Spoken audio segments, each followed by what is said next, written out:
Okay, ಈ ಬಗ್ಗೆ ಮಾತನಾಡೋದಕ್ಕೆ ಹಿರಿಯ ನಟಿ ಬಿ ಸರೋಜಾದೇವಿ ಅವರು ನಮ್ಮ ಜೊತೆ ಸಂಪರ್ಕದಲ್ಲಿದ್ದಾನೆ. ಅಮ್ಮ ನಮಸ್ತೆ. ನಮಸ್ತೆ. ತಮಗೆ ವಿಷಯ ಗೊತ್ತಾಯ್ತು ಅಂತ ಅನ್ಕೋತೀನಿ. ದ್ವಾರಕೀಶ್ ಅವರನ್ನ ನಾವು ಇವತ್ತಿನ ದಿನ ಕಳ್ಕೊಂಡಿದ್ದೀವಿ. ಹೌದು. ವಿಚಾರ ಗೊತ್ತಾಯ್ತಮ್ಮ ನಿಮಗೆ? ಯಾವಾಗ ಗೊತ್ತಾಯ್ತು? ಈಗ ಗೊತ್ತಾಯ್ತು, ಸ್ವಲ್ಪ ಹೊತ್ತು ಕೆಳಗಡೆ ಗೊತ್ತಾಯ್ತು. ಅವ್ರ ಚಿತ್ರ ನಾನು ಭಾಗ್ಯವಂತರು ಆಕ್ಟ್ ಮಾಡಿದ್ದೀನಿ. ಹೌದು. ಅದು ಎಷ್ಟು ಒಳ್ಳೆ ಹೆಸರು ಕೊಡ್ತು ಅಂದ್ರೆ ನನ್ಗೆ ತುಂಬಾ ದೊಡ್ಡ ಹೆಸರು ಕೊಡ್ತದು. ಹೌದು. ನಾನು ರಾಜ್ಕುಮಾರ್ ಅವರು ಮಾಡಿದ್ದು. ಆಮೇಲೆ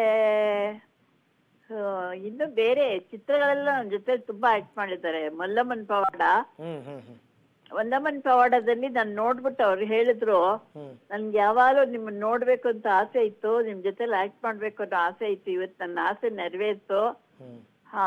ಬಂದು ನೀವು ಇವತ್ತು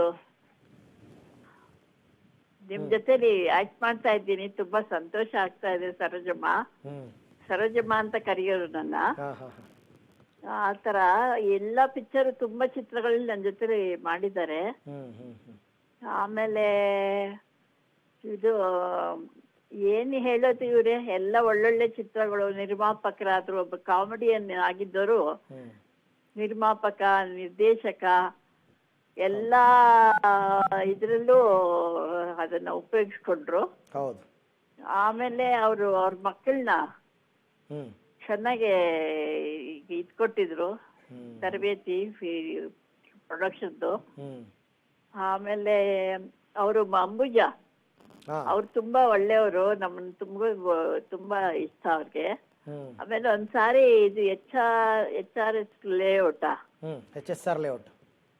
ಅಲ್ಲಿದ್ದಾಗ ಹೋಗಿದ್ದೆ ಅವ್ರ ಮನೆಗೆ. ಹೋದ ತಕ್ಷಣ ಒಂದೇ ಸಂತೋಷ ಅವ್ರಿಗೆ, ಸರೋಜಮ್ಮ ಬಂದ್ಬಿಟ್ರು ಅಂತ. ಆಮೇಲೆ ಇರ್ಲಿಲ್ವಾ ಆ ಮನೇಲಿ ಅವರು?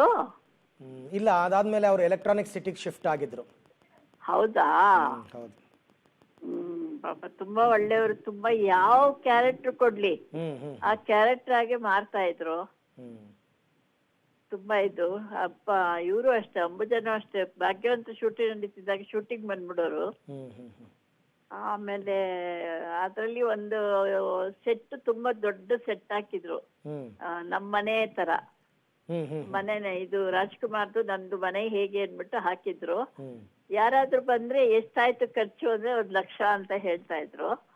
ಆಮೇಲೆ ತಿರ್ಗಿ ಸ್ವಲ್ಪ ಹೊತ್ತು ಬಿಟ್ಕೊಂಡು ಇನ್ಯಾರಾದ್ರೂ ಬಂದ್ರೆ 1,25,000 ಆಗ್ತಿದ್ರು. ನಾನೇ ಹೇಳ್ದೆ, ಏನ್ ದೊರಕೆ ಹೇಳ್ಕೊಂಡು ಜಾಸ್ತಿ ಮಾಡ್ಕೊಂಡು ಹೋಗ್ತಾ ಇದ್ದೀರಲ್ಲ ಅಂದೆ. ಹೌದು ಸರೋಜಮ್ಮ, ಆತರ ಹೇಳಿದ್ರೆ ಸ್ಟಾರ್ ವ್ಯಾಲ್ಯೂ ಅದಕ್ಕೆ ಅಂತ ಹೇಳ್ತಾ ಇದ್ರು. ಆಮೇಲೆ ಯಾವತ್ತೂ ಅವ್ರು ಇರೋ ಜಾಗದಲ್ಲಿ ತುಂಬಾ ನಗು, ಆಮೇಲೆ ಕಾಮಿಡಿ ಮಾಡೋರು. ಆಮೇಲೆ ತುಂಬಾ ಹೇಳಕ್ ಆಗಲ್ಲ, ಅಷ್ಟು ಚೆನ್ನಾಗಿ ಇದಾಗಿದ್ರು. ಬಟ್ ಕೊನೆಗೆ ಯಾಕೋ ತುಂಬಾ ಡಲ್ ಆಗ್ಬಿಟ್ರು. ಏನಕ್ಕೆ ಅವ್ರಿಗೆ ಅಷ್ಟು ಇದಾಯ್ತು ಮನ್ಸಿಗೆ ಅಂತ ತಿಳ್ಕೊಳ್ಳೋದೇ ಕಷ್ಟ. ನಿಜ. ಪಾಪ ತುಂಬಾ ಕೊನೆಗೆ ಎಲ್ಲೂ ಬರ್ದೇನೆ ಇದ್ ಮಾಡಿದ್ರು. ಒಂದ್ ಜಾಗದಲ್ಲಿ ಮೀಟ್ ಮಾಡ್ದೆ. ಅವಾಗ ಹೇಳ್ದೆ, ಯಾಕೆ ದ್ವಾರಕೀಶ್, ನಾವೆಲ್ಲ ಬರ್ತಾ ಇಲ್ಲ ಪಿಕ್ಚರ್ ಆಕ್ಟ್ ಮಾಡ್ರಿ ಇದ್ರುನು, ನೀವ್ ಯಾಕೆ ಬರಲ್ಲ, ನೀವ್ಯಾಕೆ ಬಂದು ಎಲ್ಲಾರ ಜೊತೆ ಸೇರ್ಕೋಬಾರ್ದು ಅಂತ ಹೇಳ್ದೆ. ಅದಕ್ಕೆ ಅವ್ರು ಹೇಳಿದ್ರು, ಇಲ್ಲ ಸರೋಜಮ್ಮ, ನನ್ಗೆ ಏನೋ ಮನ್ಸಿಗೆ ಬೇಜಾರು ಅಂದ್ರೆ ಬೇಜಾರು, ಎಲ್ಲೂ ಹೋಗಕ್ಕೂ ನನ್ಗೆ ಇಷ್ಟ ಆಗಲ್ಲ, ಅದಕ್ಕೆ ನಾನು ಎಲ್ಲೂ ಬರ್ತಾ ಇಲ್ಲ. ಇವತ್ತು ಅವ್ರ ಮಗ ಯೋಗೀಶು, ಯಾರದು ಯೋಗೀಶ್, ಅವ್ರು ಕರ್ಕೊಂಡ್ಬಂದ್ರು, ಅದರಿಂದ ಬಂದೆ. ನಿಮ್ಮನ್ನ ನೋಡಿದ್ರೆ ತುಂಬಾ ಸಂತೋಷ ಆಗ್ಬಿಡ್ತು ಅಂತ ಹೇಳಿದ್ರು. ಇವತ್ತು ಅವ್ರು ಹೋಗಿದ್ದು ತುಂಬಾ ಮನ್ಸಿಗೆ ತುಂಬಾ ನೋವಾಗಿದೆ. ಒಂದ್ ರೀತಿಯಲ್ಲಿ ಅವ್ರು ತುಂಬಾ ಸಫರ್ ಮಾಡ್ತಾ ಇದ್ರು. ಅದರಿಂದ ಏನು ಹೇಳಕ್ಕಾಗಲ್ಲ. ನಿರ್ಮಾಪಕ, ನಿರ್ದೇಶಕ, ಎಷ್ಟೊಂದು ಒಬ್ಬ ಕಾಮಿಡಿ ಆಕ್ಟ್ರು, ಅಲ್ಲಿವರೆಗೂ ಬೆಳೆದಿದ್ರು. ಓಕೆ ಸರೋಜಾದೇವಿ ಅವರ ಧನ್ಯವಾದ. ಪಬ್ಲಿಕ್ ಟಿವಿ ಜೊತೆ ಮಾತನಾಡಿದ್ದು. ಇವರೆಲ್ಲರೂ ಕೂಡ ಒಂದು ಕಾಲದ ಸಮಕಾಲೀನರು. ಆ ಕಾಲದಿಂದ ಚಿತ್ರರಂಗದಲ್ಲಿ ತಮ್ಮ ಸೇವೆಯನ್ನು ಮಾಡ್ಕೊಂಡು ಬಂದಂಥವ್ರು. ಸಹಜವಾಗಿ ದುಃಖ ಆಗುತ್ತೆ, ಎಂಥವ್ರಿಗೂ ಕೂಡ ದುಃಖ ಆಗುತ್ತೆ.